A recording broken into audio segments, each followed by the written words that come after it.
Dingy Spart, Dingy Spart, Dingy Spart. This is Sea Dog. Do you copy over?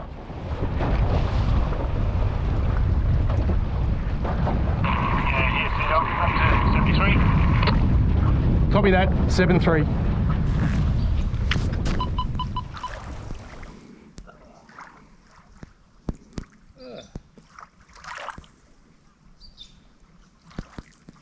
So when you started the East Coast, you didn't think that you would go all the way around? No, it wasn't in my mind.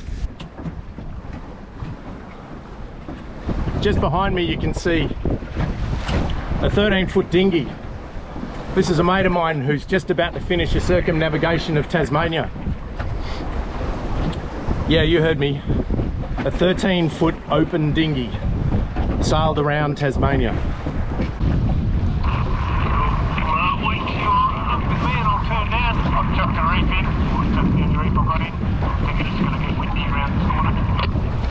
Roger that, I've done the same. Now, do we go inside Iron Pot, inside Betsy, or on the outside? How you going, Jeff?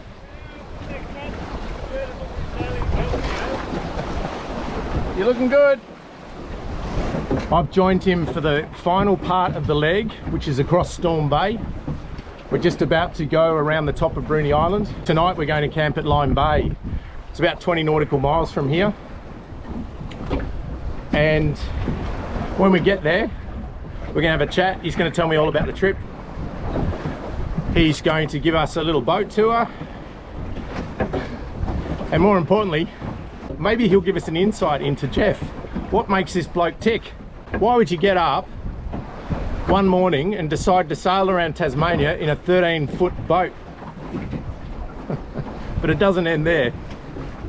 This bloke sailed this boat across Bass Strait twice, non-stop, solo. It's blowing about 15 knots at the moment. It's going to gust up to about 20 knots today. 20 nautical miles, so it shouldn't take long. The winds will be behind us on our beam for most of the trip. And on a starboard tack, which is really handy, because it always looks nice.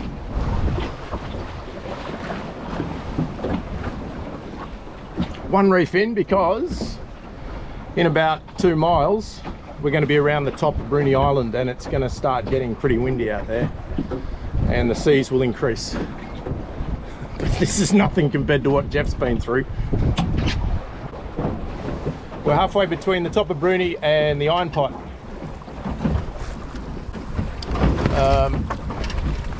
It's a bit lumpy. And on. I reckon we're probably good to shake these reefs out. There you go. And we're going to shake the reefs out. Was there a day that you woke up and you thought, I'm going to sail a 13-foot dinghy around Tasmania?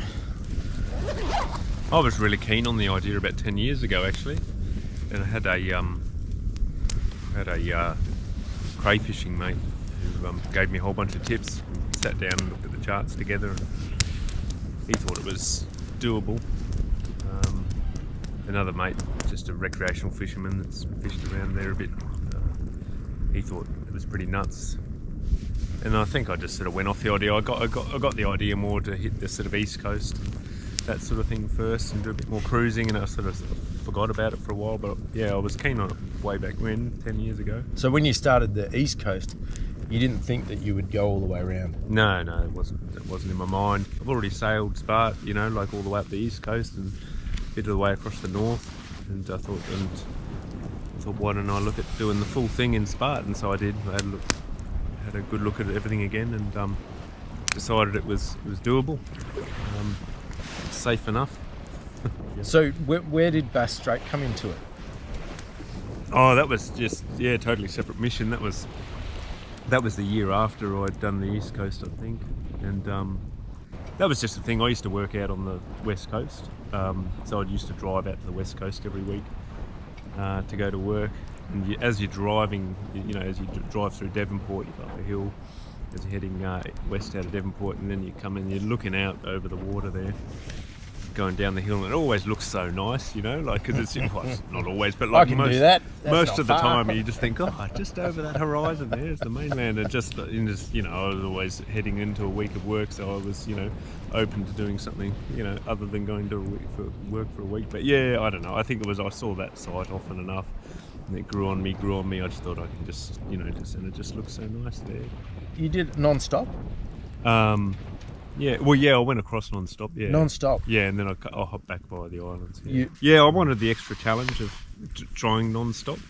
That's what I wanted to do. Like, I think that grew from that, you know, just looking out across Bass Strait and just thinking you could go straight across. You know? So where did you launch when you did Bass Strait? That was Port Sorell. Port Sorell. Yeah. And you went into Wilson's Prom? Yeah. Yep. I was going to launch from Stanley, but my wife had work the next morning, so she didn't want to drive me that far. Yep. So I had to sail an extra 20 miles or something for that. That was an amazing trip, really. I got to the other side, and it was just stepped on the shore and just feeling we made it. Alrighty-o, this is the Iron Pot, straight ahead. You might remember that from one of our previous episodes where I sailed the Sea Pup around. And straight ahead, just in front of Jeff, is Betsy Island. Looking north, Mount Wellington, Kenyani, straight up the River Derwent, and then behind us is Bruny Island. And this is Storm Bay. That bit of land in the distance is Tasman Peninsula. Still got about 16, 17 miles to go. And we're going on the outside of the Iron Pot, and then we'll go on the inside of Betsy Island, and then over to Lime Bay. Speed, oh, we're sitting on 4.5 knots. There we go. Top speed around 5 knots. That's okay. It's a bit lumpy. Sea state slows you down a little bit. Jeff's pulling away probably a little bit faster than us in these conditions. Oh, he's turning around. That's gentlemanly. Today you've got, what, 3 miles to go? Yeah. From here, 3 miles to go to finish this leg, and then you've completed pretty much a circumnavigation of Tasmania. The only bit that you haven't been around is Tasman Peninsula. Yeah. Because you went through Dunalley. Yeah, through the canal. But that's kind of an island, really, isn't it? Because it's an island because they dug a canal through it. I don't know, but we still call it a peninsula. I do think, like, I asked a few people, what do you think? You got to sail around Tasman Peninsula to do around Tassie? And I think the response was yes. Yeah, you probably do. But then, you know, you think of someone like James Kelly, you know, like people say, yeah, he sailed around Tasman, and they carried their boat across the peninsula, and it wasn't even an island then. There's no canal. Yeah. But no, I want to go around the peninsula, and I think that would be that's the proper completion as well. So I'm in no hurry though. That's sometime in the next year or so.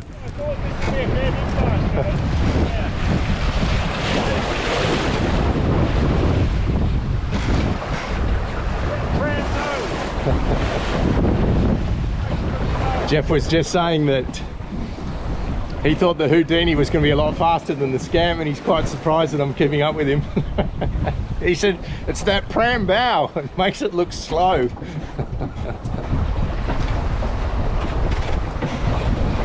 So I called Jeff this morning on my way down to meet him. And I said, mate, what do you need? And he said, a meat pie. So I called into the bakery and got him a meat pie. And gave him a bag of fresh fruit, because he's been at sea now for 6 weeks. 6 weeks ago he left Strawn, which is up the west coast of Tasmania. Storm Bay.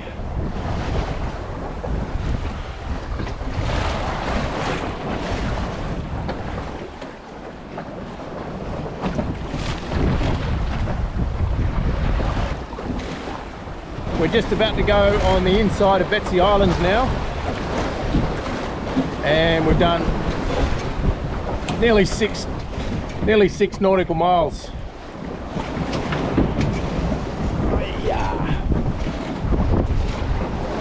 Yeah, it's pretty lumpy.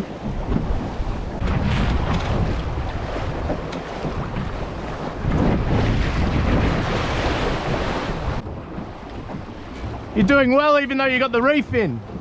Yeah, I was getting a bit too overpowered at that. Yeah, it's obviously Scab can handle a bit more wind. Yeah. I just kept, the third time I rounded up, I just got over.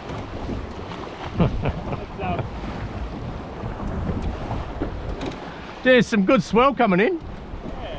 Oh, you call this swell?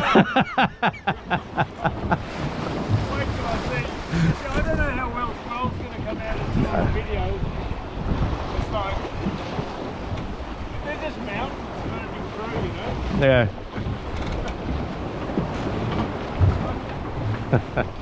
Sailed most of the way around Australia, all the way around WA, around to here. I just haven't seen as well, like, off the west coast of Tasmania. Yeah. Like, even though you don't say when you're at there, it's just like signs of thinking they come through, they just push wind in front of them, you know? You get this gust of wind as you're riding through. Yeah.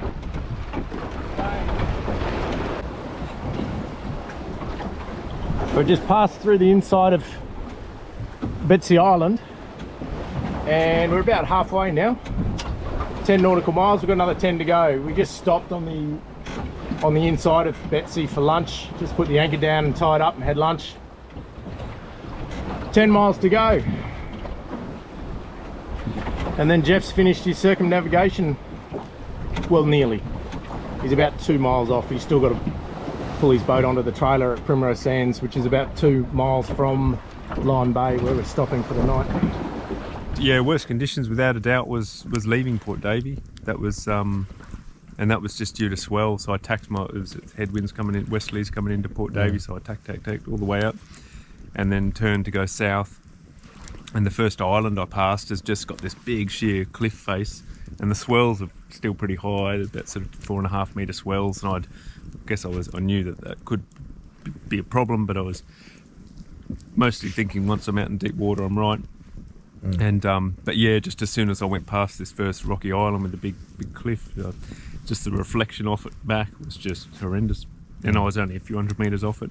What was your most memorable spot? I reckon the Mainwaring River. Yeah, right. Yeah, it's west coast. Yep. Yeah, So that's just below Macquarie Harbour. So probably 40 miles. 40 miles south of Macquarie Harbour. Yeah. Now it's just got this narrow entrance, river that just comes in through this narrow rocky entrance. Probably, I don't know, like it's probably 30-40 metres wide is the entrance that you come in at. But it's just the sea meets that entrance, you come straight in, and then it's just flattens straight off as soon as you're in the entrance. So Jeff's got his own YouTube channel and he's got a few videos up, including the Bass Strait crossing and up the east coast and across the north end of Tasmania. If he hasn't already got the video up of his west coast trip, make sure you hit subscribe, because it's going to be a fantastic video to watch. So just ahead of us is Slocum Island, and you can just see in the distance on that point there's a white beacon. We just go around there and into Lyme Bay. So we've done 15.6 nautical miles in 3 hours and 45 minutes. Not too bad. This is Slocum Island here. And we've just got to go around that point there and we're into Lyme Bay.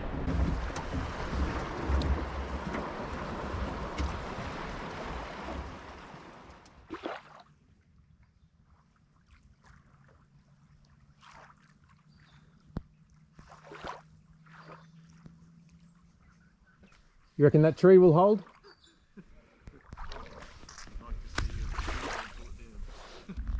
Spart. Sea dog.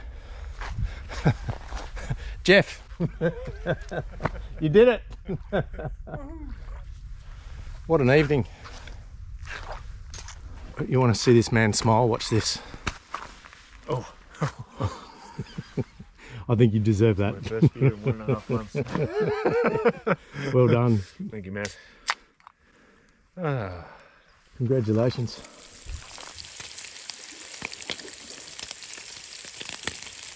Jeff, what sort of dinghy is this? This is a Houdini, John Welsford Houdini. I built this one in between 2011 and 2013. What made you decide on the Houdini? I saw it in a book, a photograph in a book, in a boat building book. Might be John Welsford's book actually. Yeah, the backyard boat builder. Yeah, it might be. I can't remember. It was years ago I saw it, and I just saw a picture of like a semi-completed Houdini, and I'd been thinking about a dinghy to go cruising in, and I saw that and I thought, yeah, that ticks the boxes. I did no more research, and I got the plans for that. Yeah. Were you aware of John Welsford? Have you seen any of his other designs? Not at that stage, no. Yeah. I came aware of it later, I suppose. Yeah. So you've come out of keelboat cruising and into dinghy cruising. Does your boat have water ballast? No. Well, it sort of does. Like I've got water containers, like freshwater containers that I store in these hatches here. Yep. So I've got Okay. a couple of these. Like I can actually fit 4 of these 10-litre things in these hatches, but I tend to just go 2 of them now, and then I store food behind. I've also got a few of these bags. So what I'll do is I'll put in about 50 litres of water, and as I'm depleting them, if I want to keep the ballast, I'll just fill it up with salt water. The cockpit's quite open, isn't it? There's no thwarts. So is this your design, or is this how John's designed it? The actual design has these coming out a bit more, so you can sort of sit a bit more like a side seat. Yeah. I thought that would impinge a little bit on my sort of sleeping space. If you were going to sleep on board, is the centreboard exactly in the centre, or is it a little bit off centre? No, it's off centre, a little bit more space on this side. Okay. So you squeeze in there, not a problem. Yeah, it really depends how rolly the seas are. Like if you've got a nice calm anchorage, I'll just sort of sleep with my head up that end and feet down here on the wide side, and just keep my stove and stuff over there.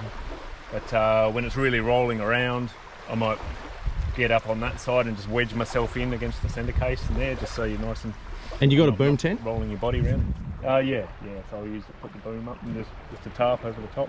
You've just completed the west coast of Tasmania, and how many nights did you sleep on the boat compared to sleeping on land? I reckon more. Like I reckon twice as much on land, because I did spend there were some stints there where I'd spend a week or so. Like I was stuck with winds too much or from the wrong direction, and I would make sure in those times I'm at a good spot, pull up, pitch a tent, and just get the dinghy dragged to the top of the beach. Tell me about your rig. So lug sail rig, fairly basic, just exactly what the plan said. I've never really sort of aspired to improve on it or anything like that. So yeah. And with a sprit boom?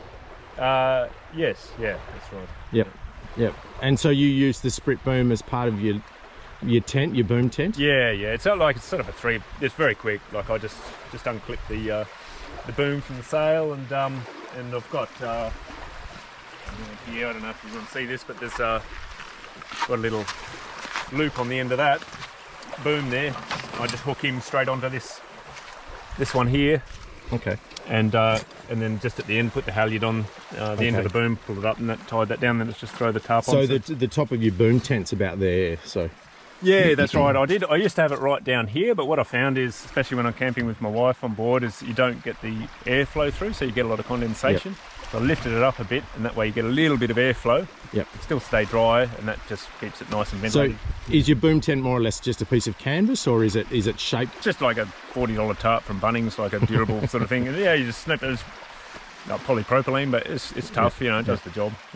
It's like, I think I'm on my 3rd one now, and each time I've worn one out, like after a while they wear, especially along the boom. Yeah. And I'll just get the old one, lay it over a new one, and just cut around the outside with scissors, and then just sew on some new attachment points. Like it's like a 2 or 3 hour job to make a new boom tent that way. So. It's very Webb Childs.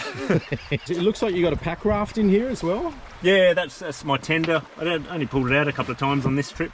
But also it's deflated a little bit, but I tend to sort of inflate it up as much as I can while it's strapped on when I'm cruising, just to give it a little bit more volume in the boat, because it's a big open space, a lot of free water when you capsize, when you ride it, and so that's sort of just to help there. But well, I've got a paddle wrapped up in there, and the pump's usually in there as well. Yeah.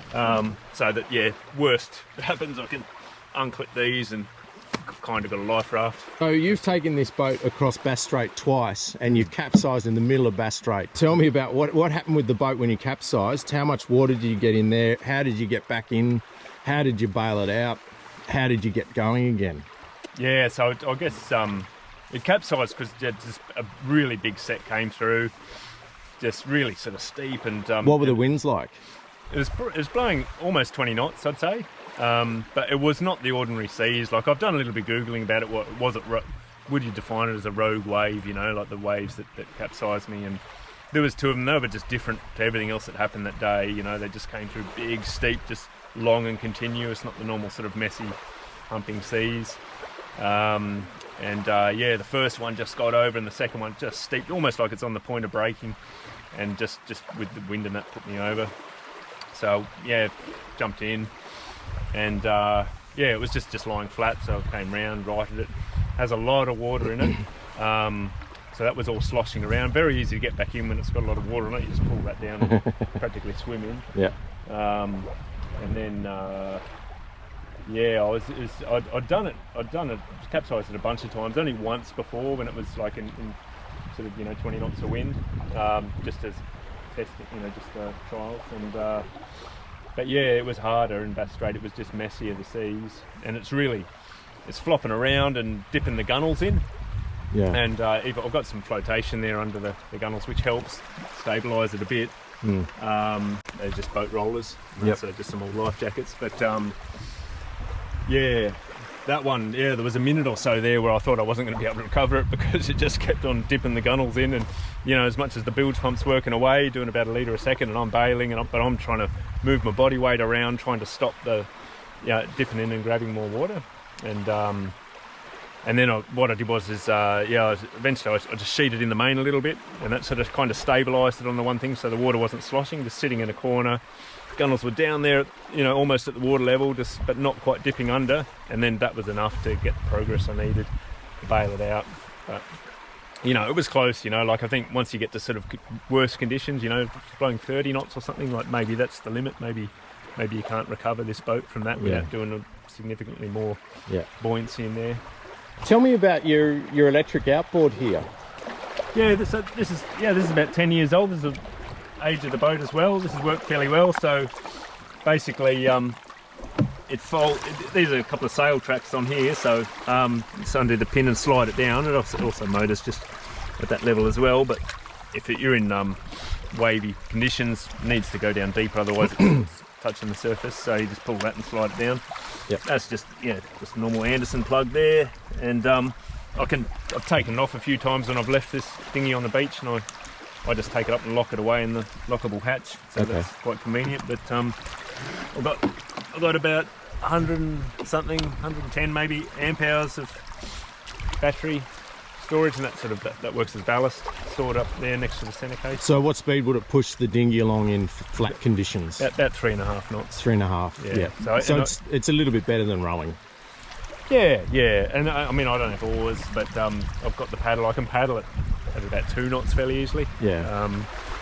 So yeah, it's a lot better than that. Yeah. But yeah, it goes with those batteries. I'll get about 10 miles before it starts to you just hear it slow down a bit. About 10 miles, yeah. But yeah, I really just use it as a backup, because if I've got the solar panels which will recharge it, but... So are they constantly trickle charging the batteries at the moment? Yeah. So they'll be, Yeah, but they, you need, like the West Coast, like the sun didn't come out a fair bit there. So if I'd just gone and used all my 10 miles on the second day, which was tempting, I ended up paddling a long way that day, you know, then could have taken like a week or two to recharge it, you know, and there goes, you know, so it's nice just to have that 10 miles It's insurance. of backup Yeah. always with you. So I tend to really avoid using it other than just pushing in and out of places and that sort of thing, rather than just powering up when there's no wind. Yeah. Jeff and I sailed from Tinderbox here. We met at Tinderbox and we sailed across here, across Storm Bay, inside of Betsy, and then into Lime Bay. So this is the last leg pretty much, except for this distance between Lime Bay and Primrose Sands, which is just over there. Tell me, where did you start?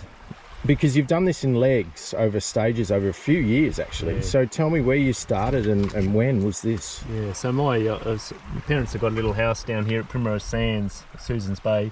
Yep. That's where I built most of the boat, and I leave it there during the winter. So anyway, I set off from there. 2016, I set off, I went through the Denali Canal here, and basically, I stopped on my way up, but came around to Bridport.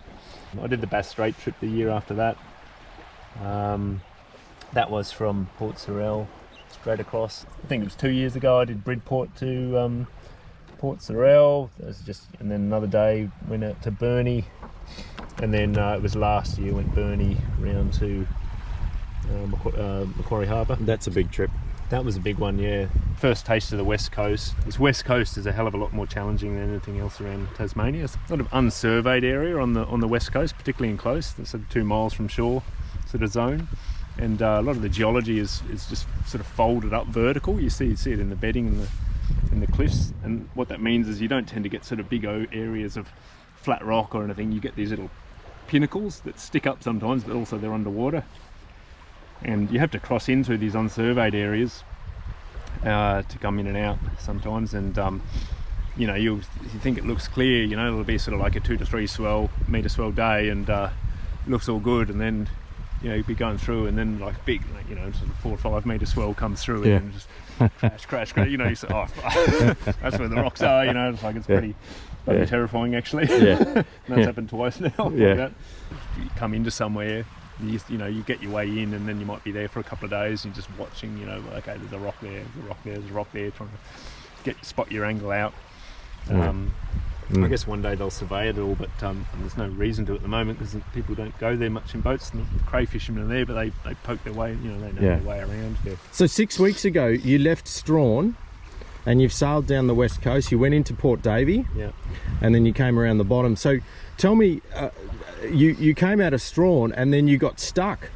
Oh yeah, so you got held up for quite a while, didn't you? So it was first day Point. So I left with a couple of days, good weather. So went down to Point Hibbs Pyramid there that first night.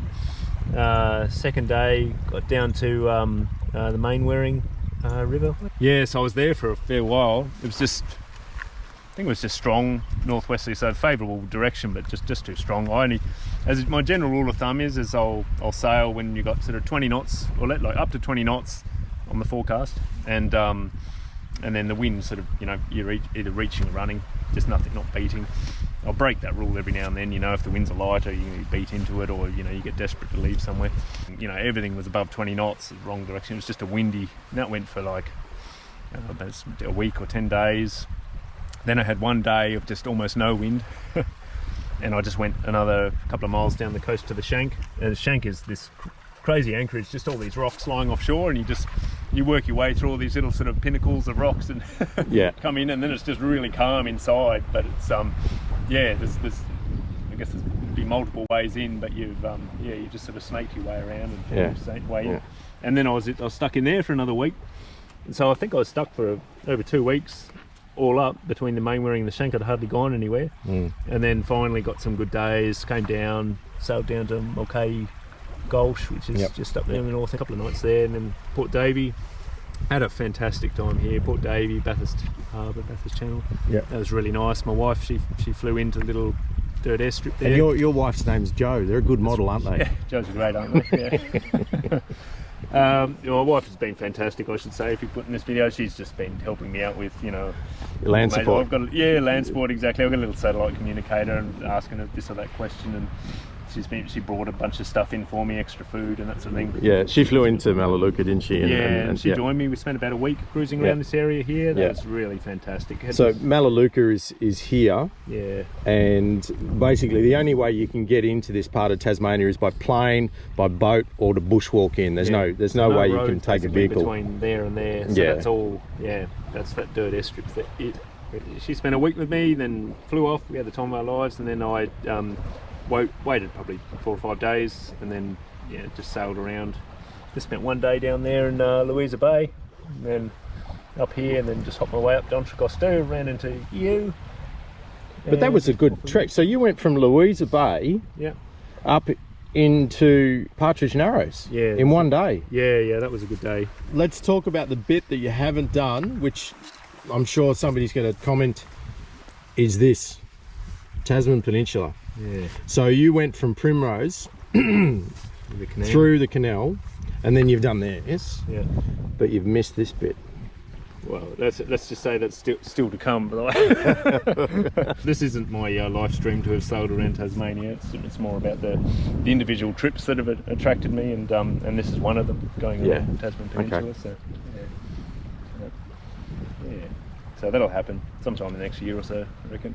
3 capes here, so you got Cape Rowell, Cape Pillar, and then Cape Hoy. And these are extraordinary. Like, I've kayaked around Cape Rowell, and it's just, you've got these 200 metre high dolerite cliffs just dropping straight into the water. It's just spectacular. Yeah.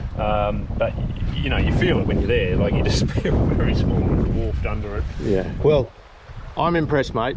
Congratulations. Thank you, man, and thanks for coming out and meeting me here. It's, not a problem. Matt's brought me some fresh fruit, and we had bacon and eggs this morning. It's a lot more lavish than I've had in the last 6 weeks. So, thank you, mate.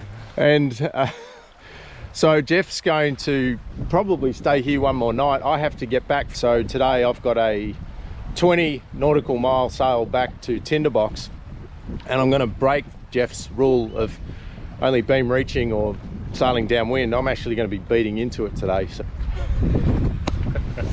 Good job. Thanks for watching. See you next time. Stay salty.